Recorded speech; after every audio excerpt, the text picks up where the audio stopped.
John 21:21. Touton un idon, ho Petros lege to Jesu, Kyrie, hutos de ti?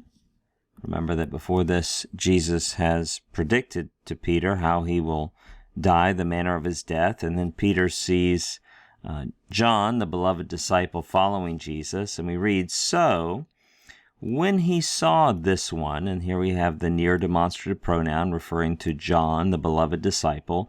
We have a participle. Hopefully you recognize that as building off the second aorist stem of adon. Remember, adon, the second aorist of horao. We lose our augment. We have the stem id. Second aorist participles use present participle endings, so that's how we end up with idon. That's a second aorist active participle. It's nominative masculine singular, referring to the activity of Peter. And it's adverbial. You see no article in front of it, probably in the context temporal.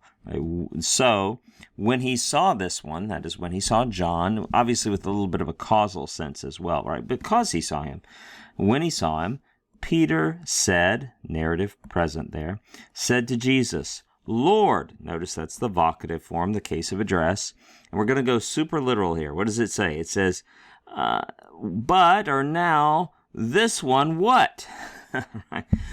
But this one what, right? And so English idiomatically, we might say, what about this guy? What about this one?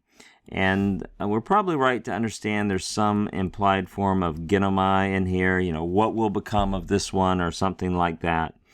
And let's see if there's anything else we want to parse here. There's really not a whole lot of parsing to do. I guess we could go back to a very simple parsing, couldn't we? Go back to the first paradigm you learned. Remember those present active indicative endings? O, ace, a, amen, eta, usen, right? And so there we have the third person singular, just present active indicative, third person singular, third singular, because the subject is Peter. So Peter said, we're translated in the past because it's part of historical narrative. Peter said to Jesus. There's your indirect object in the dative case.